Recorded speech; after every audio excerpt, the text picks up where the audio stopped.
volvimos. Le avisan a los demás que volvimos porque no tengo el celular en la mano. No tengo el celular a mano y no puedo avisarles.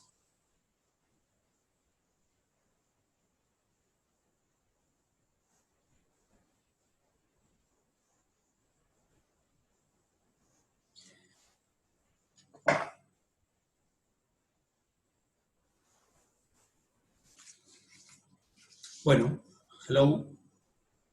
¿Aló? Aló. Hola, hola. Hola, hola. ¿Le avisan a los demás? Dale. Gracias, muy amable. Gracias, Tatiana.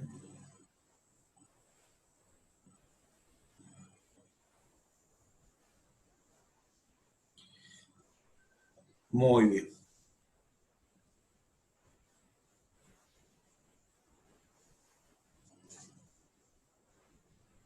Bueno, arrancamos porque parece que los demás se enteraron, pero no están enterados. Bueno, entonces estábamos diciendo cálculos, formación o concreción, formación de estructuras sólidas en la vía urinaria. Bien, ¿de qué están hechos los cálculos? Bueno, la mayoría de los cálculos están hechos de calcio, como dijo ahí la compañera, unidos ¿a qué? Unidos a oxalatos y a fosfatos. Entonces tenemos oxalato de calcio, fosfato de calcio, ¿está bien? Y después tenemos combinados, oxalato más fosfato. Entre esos, entre los de calcio, los que tienen calcio, ya sean fosfatos y oxalatos o ambos, suman entre el 70 y el 80% de todos los cálculos. Pero de ahí, tenemos que recordar las palabras. Calcio es la que más les queda, por supuesto, en la cabeza. Pero las palabras oxalato, la palabra oxalato le tiene que quedar clara. Calcio y oxalato. Calcio y oxalato. También fosfato, pero calcio y oxalato. ¿Está bien? Dos cosas que tenemos que recordar porque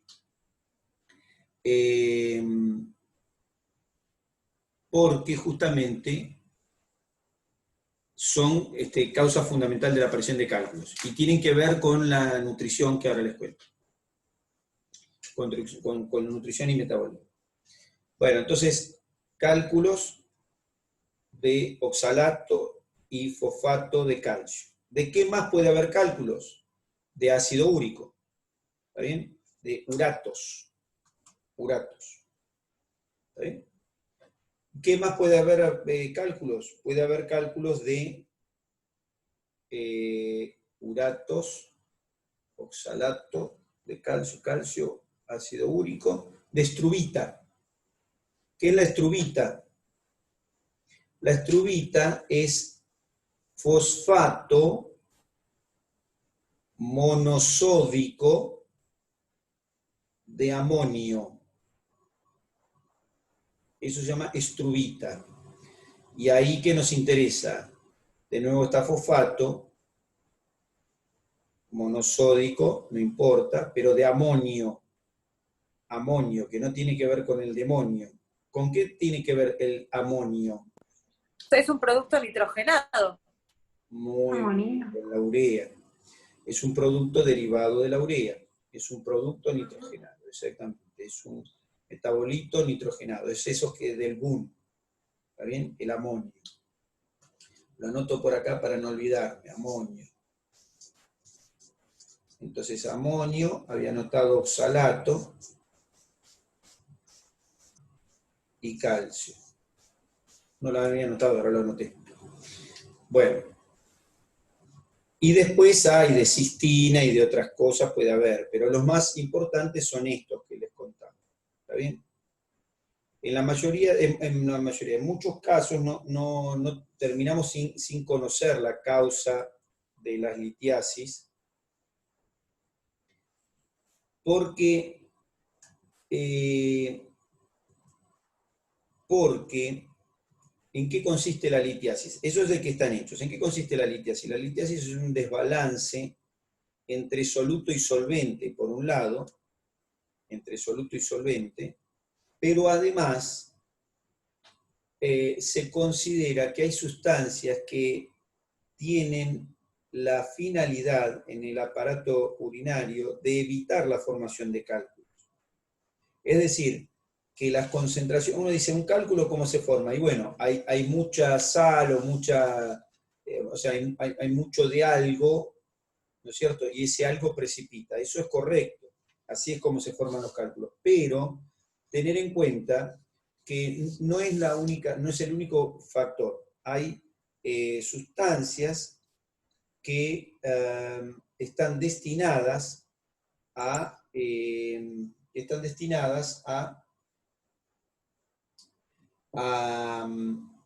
evitar que se formen cálculos.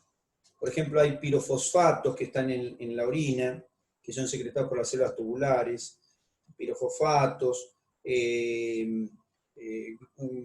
glucosaminoglucanos, incluso hay una proteína que se llama nefrocalcina, creo que se llama así, nefrocalcina, si digo bien, nefrocalcina, que está destinada a evitar la formación de cálculos. O sea que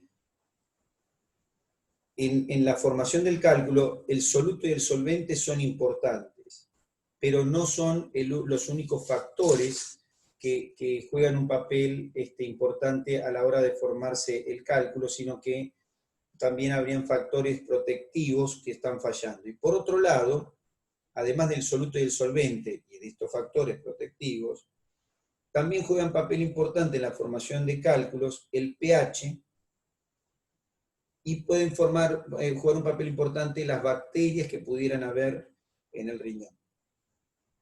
Ya sea las bacterias modificando el medio, modificando, digamos, las concentraciones de solutos, o ya sea las bacterias modificando el pH. Es decir que los cálculos tienen un mecanismo relativamente complejo en su formación, y no tenemos todavía bien explicado el por qué se forman. ¿Qué quiere decir esto? Quiere decir que hay pacientes que tienen cantidad de soluto que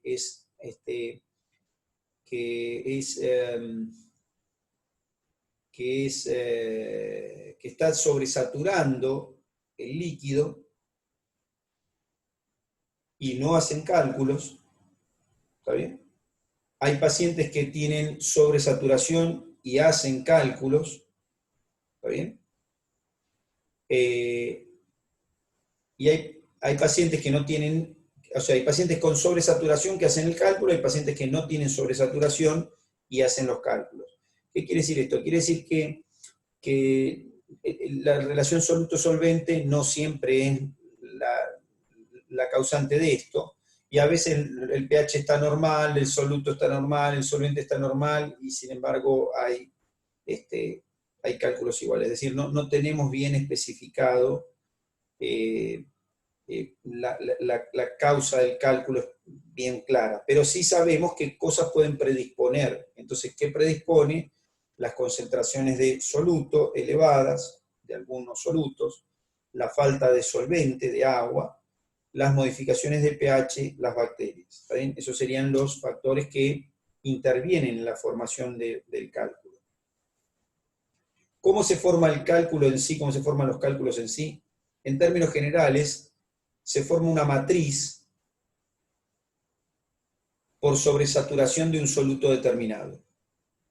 Generalmente se supone que una sobresaturación de un soluto, ya sea porque está de más o porque hay menos agua, se sobresatura el sitio, digamos, la vía urinaria, se sobresatura. Esa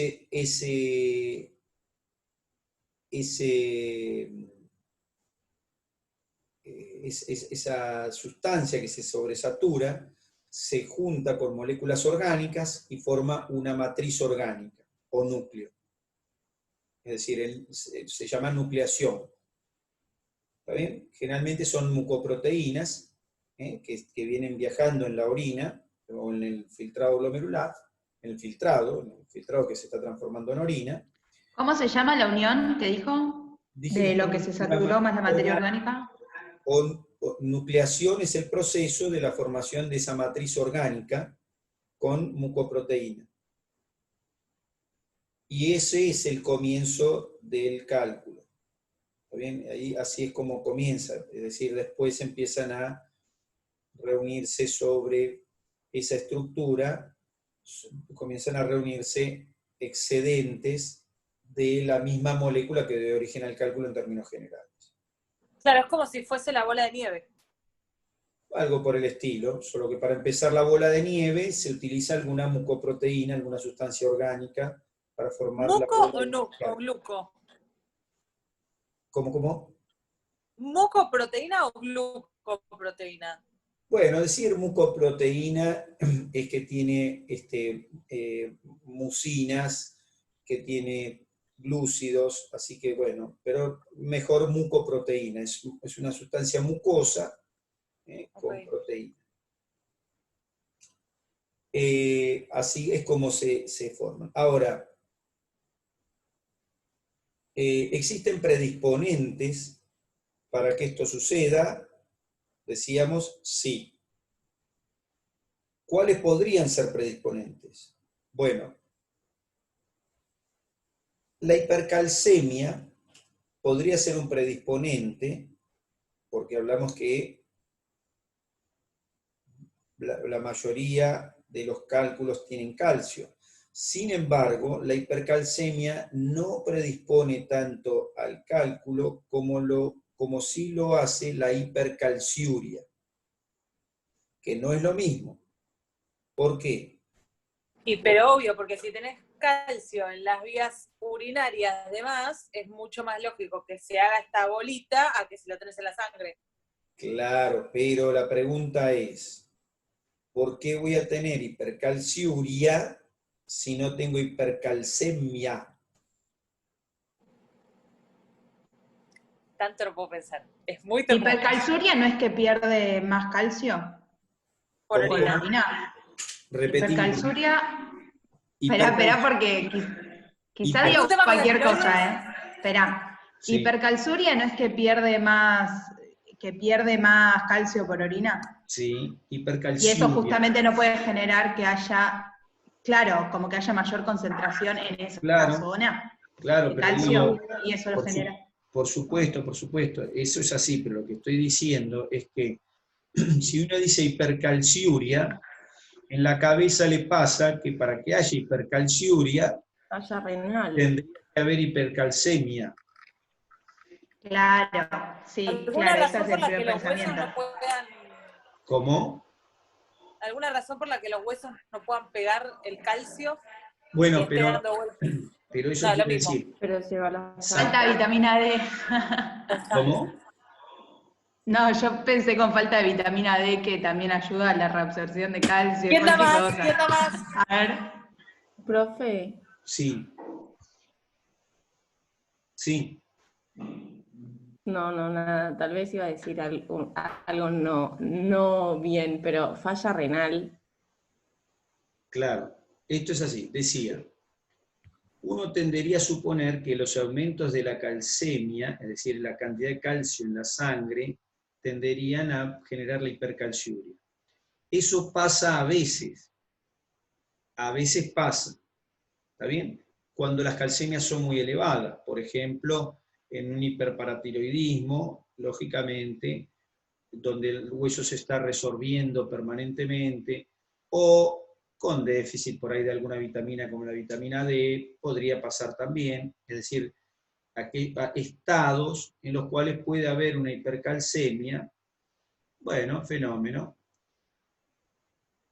pero no es la condición necesaria para que se produzca hipercalciuria. Generalmente las hipercalciurias se deben a defectos en la reabsorción.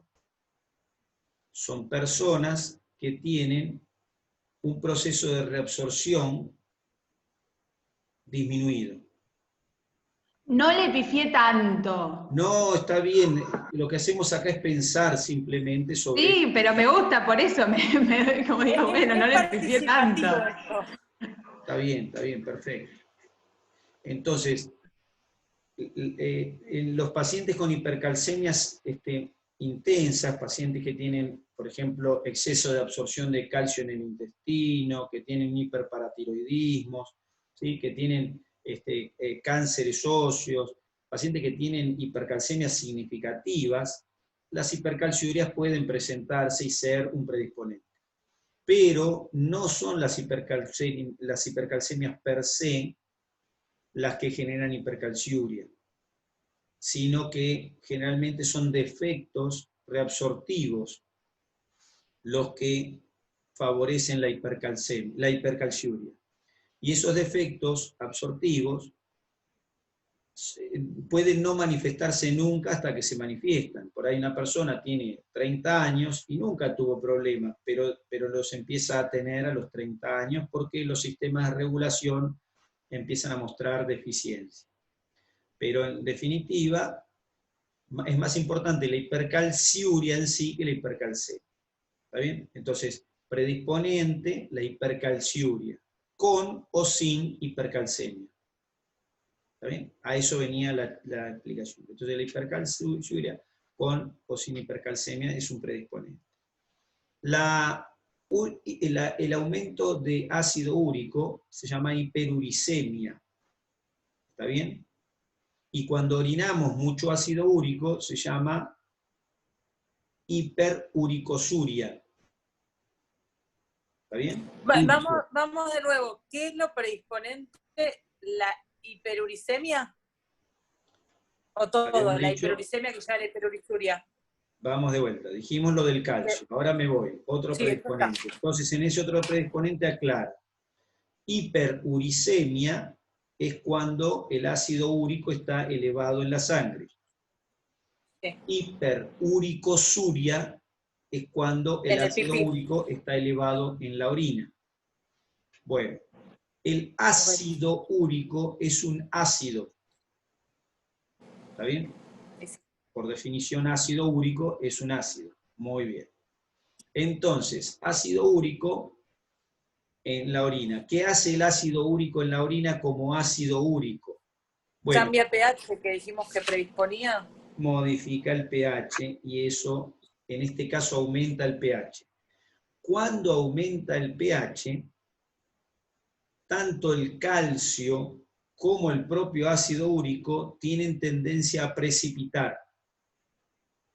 El aumento de pH en la orina incrementa la capacidad o la característica de precipitación del calcio tanto como del propio ácido úrico.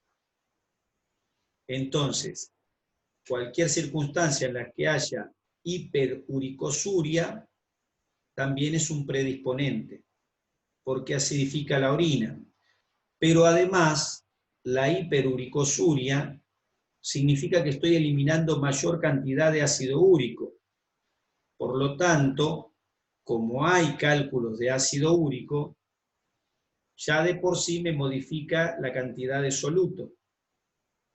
¿Se entiende? O sea que la hiperuricosuria tiene dos mecanismos básicamente para producir entonces el cálculo. Uno, cálculos de sí mismo, no de sí mismo, de sí mismo, cálculos de sí mismo por aumento de la concentración. Y dos, cálculos de sí mismo y de calcio por aumento de la acidez, o caída de pH, como quieran llamarlo. ¿Está bien? O sea que la hiperuricosuria es un predisponente. La hiperoxaluria también es un predisponente. Es decir, la eliminación de oxalatos en gran medida por la orina también es un predisponente, justamente porque gran cantidad de los cálculos relacionados con calcio son de oxalato de calcio o mezcla de oxalato de calcio con fosfato de calcio, por el cual las concentraciones elevadas de oxalato en la orina bueno, son un predisponente también. Luego, cualquier circunstancia que aumente los productos nitrogenados, ¿está bien?, pueden ser predisponentes a formar ¿qué? Los cálculos. ¿De qué?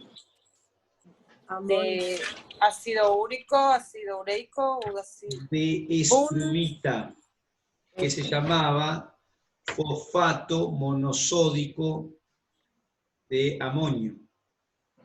Estrubita. Se me fue esta. Monosódico de amonio. Se lo dije que lo anotaran a un costadito. Yo lo hice. Sí, Anoté a un costadito acá, ¿ven? Fosfato monosódico para de no amonio. olvidarme, que estaba hablando de eso, ahí está, como si fuera en el pizarrón, pero ahí está. Amonio, oxalato y calcio.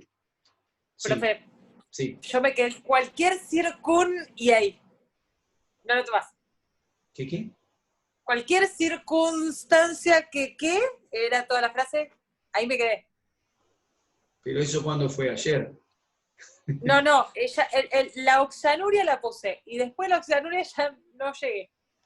Bueno, hiperoxaluria, digo, cualquier circunstancia que aumente los oxalatos, por supuesto, como el calcio forma con el oxalato compuestos y precipitan, lógicamente, ¿vale?, tenemos predisposición. Sí, ese sí. Y cualquier circunstancia que aumente el amoníaco, cualquier circunstancia que aumente los metabolitos ureicos, o los nitrogenados, cualquier circunstancia que aumente metabolitos nitrogenados, entonces va a aumentar la posibilidad de formación de amonio. Y el amonio formaba estrubita, y la estrubita precipita. ¿Está bien? Entonces tenemos circunstancias predisponentes a la formación de los cálculos. Perfecto. Bien, ahora,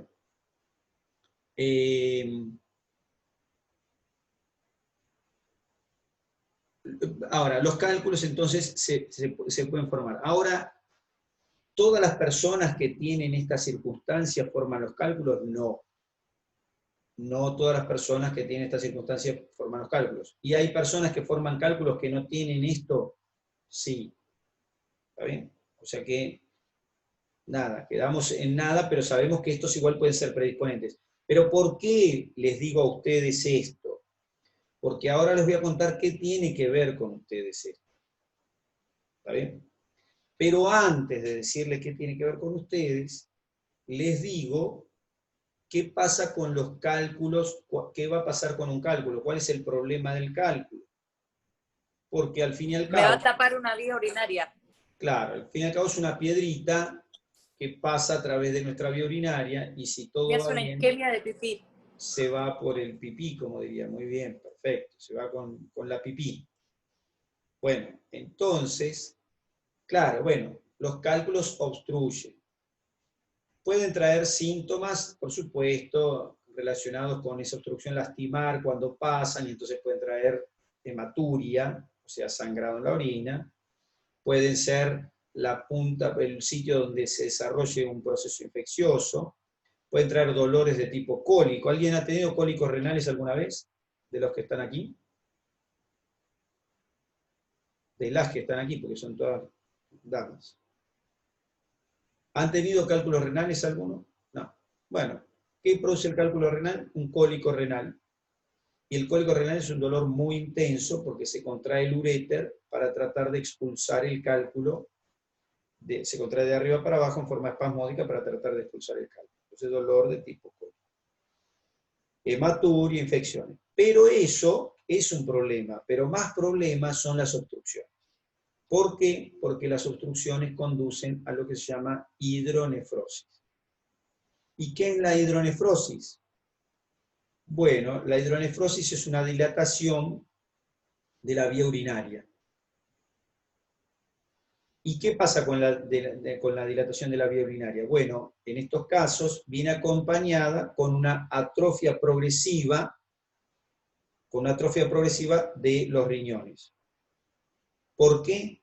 porque al haber un aumento de la presión dentro de los tubos, ¿se entiende? Si hay una obstrucción, hay un aumento de presión por arriba de la obstrucción. Eso se comprende. O sea, si que tengo un tubo obstruido, por arriba de ese tubo hay aumento de la presión. Porque el filtrado glomerular no cae fácilmente. Es decir, el filtrado glomerular se sigue produciendo. O sea, no es que se obstruye la vía y entonces el filtrado cae. No. El filtrado glomerular se sigue produciendo, los túbulos empiezan a dilatarse y lo que se filtra se reabsorbe y pasa a la sangre y vuelve a la sangre. O sea que el pasaje a través del riñón es gratuito. Es decir, viene la sangre, pasa a través del riñón, se produce el filtrado, se produce reabsorción tubular y vuelve a la sangre. Y hay una obstrucción. De hecho, las hidronefrosis son procesos silentes. Cualquiera puede tener en este momento una hidronefrosis de un solo riñón y ni enterarse, porque el otro riñón suple la función del riñón que está enfermo. Entonces, la hidronefrosis, ¿qué hace? Aumenta la presión en los tubos, eso aumenta la presión en los intersticios, ¿está bien? Y en última instancia, bueno, el riñón, si la obstrucción es parcial o si la obstrucción no implica es decir, si la obstrucción no implica a todo el riñón, a todos los túbulos, entonces los túbulos que están sanos empiezan a concentrar mal, o sea que por más que la obstrucción sea en un lugar, los otros lugares también se ven afectados, porque cuando empieza a haber edema en el intersticio, los tubos que no estaban obstruidos empiezan a apretarse y empiezan a concentrar mal, ¿está bien? También hay compresión de los vasos sanguíneos por el mismo edema intersticial, porque se retiene el líquido, todo porque no está saliendo por donde tiene que salir. Es decir, el líquido se queda atrapado en el riñón, queda atrapado en el riñón. No sale, ¿por qué? Porque está tapada la salida. Entonces, lógicamente, aumenta la presión en el tubo, aumenta la presión en el intersticio. Respecto del tubo, propiamente dicho, aumenta la presión, sigue reabsorbiendo, y el líquido pasa al intersticio y genera edema intersticial. Con respecto a los tubos que no estuvieran obstruidos, porque por ahí se tapó un solo cáliz mayor, con respecto a los tubos que no están obstruidos, igual se comprimen con el edema del resto del riñón. Compresión de los tubos. Conclusión, alteraciones en la concentración de la orina. Y por otro lado, el proceso edematoso del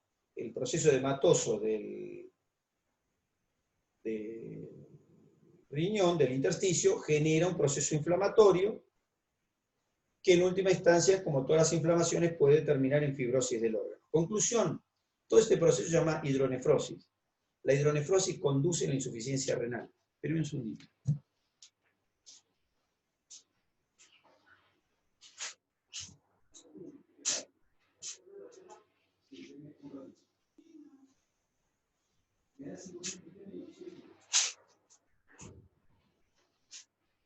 Bueno, entonces,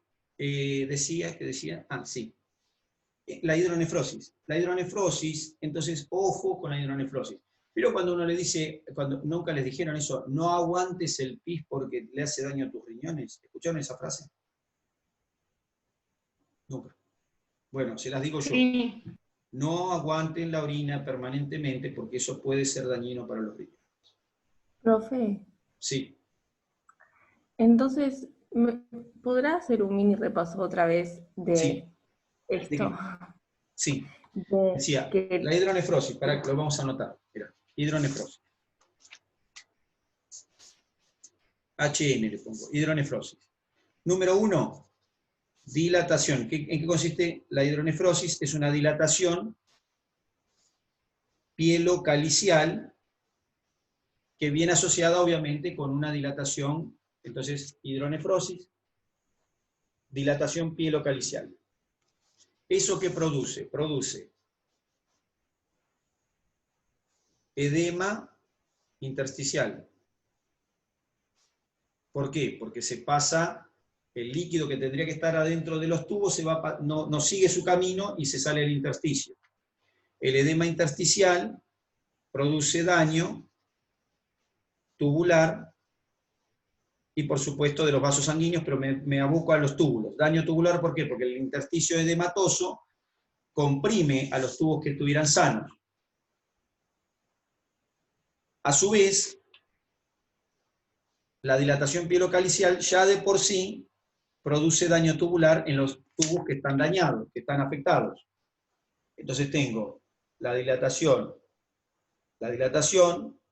de pielocalicial y de los tubos, termina dañando los tubos propiamente dichos que adentro tienen una mayor presión.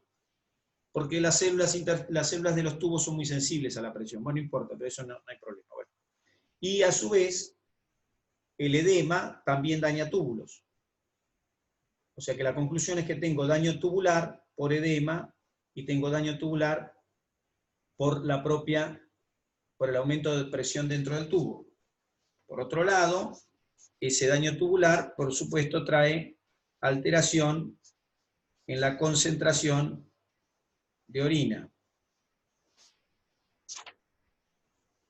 Concentración lo pongo así, como suelo poner concentración. Alteraciones en la concentración de la orina. Bien, por otro lado, el edema intersticial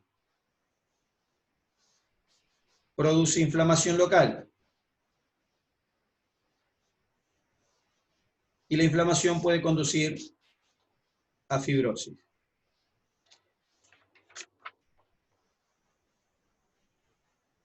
Entonces, el edema puede conducir a inflamación, la inflamación a fibrosis, insuficiencia del órgano. Conclusión, nada, no aguante la pipí por un lado. No, eso por un lado, está bien. Pero además es que los cálculos tienen ese riesgo. El riesgo que corren es que la obstrucción produzca una hidronefrosis. Ese es el problema. Bueno, ¿y en qué me importa? Porque ahora se va a terminar esto y quiero por lo menos una palabrita de esto otro, que es, ¿qué me importa a mí? ¿Por qué me importa a mí decirles a ustedes de la litiasis? Bueno, porque resulta que justamente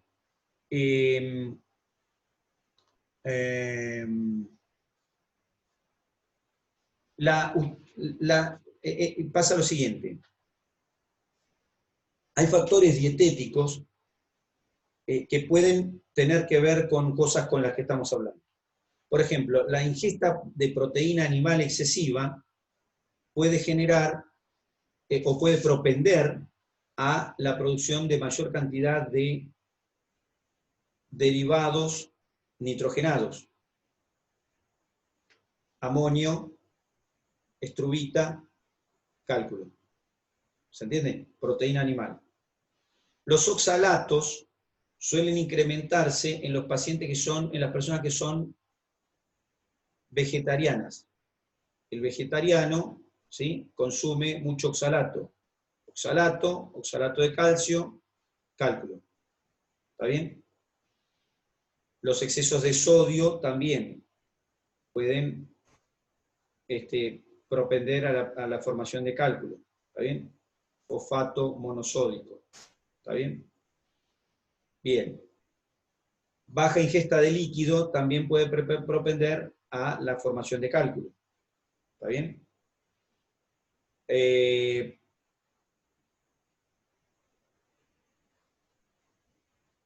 Bien, o sea que tener en cuenta factores que tienen que ver con la comida. ¿Está bien? Y tener en cuenta que hay patologías que se pueden asociar con mayor frecuencia a la litiasis. Cualquiera que produzca hipercalciuria, habíamos dicho algunas que tienen hipercalcemia y producen hipercalciuria, por supuesto. Las que tienen hiperuricemia, como la gota, ¿está bien? O sea que el ácido úrico también lo tenemos que controlar, especialmente si tiene hiperuricosuria. Profe. Sí. Me quedé en factores dietéticos, baja ingesta de líquidos. ¿Y después qué siguió? Oxalatos. Ese ya lo puse, de los vegetarianos. Puse oxalatos, ingesta de proteína animal, exceso de sodio, baja ingesta de líquido, y después no sé qué más pasó. Sí, nada, ya, y después dije patologías que puedan tener que ver con esto, como son hiperuricemias, gota, ¿está bien? Ok. Hipercalciurias, cualquier situación que produzca hipercalciuria.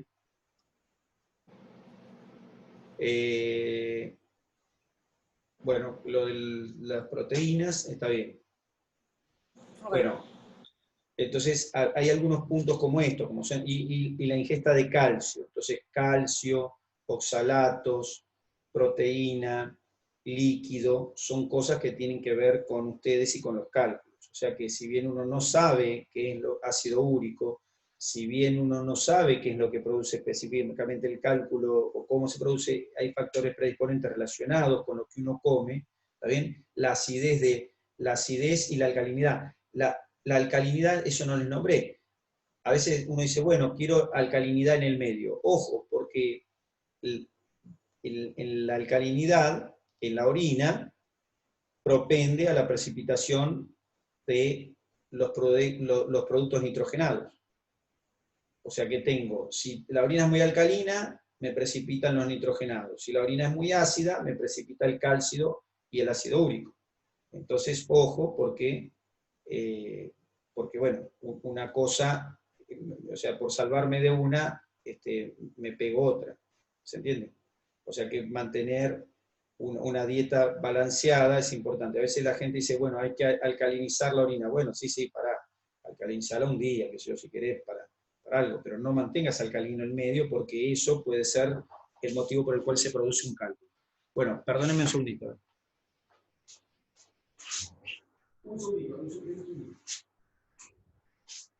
Bueno, ahí está. Listo, terminamos ahí porque ya está. Hasta ahí llegamos, porque ahí sí ya estoy ocupado. Muy bien, gente, nos vemos el día miércoles. ¿De acuerdo? Perfecto. Bueno, Hasta luego. gracias. Chao, profe. Chao, chao.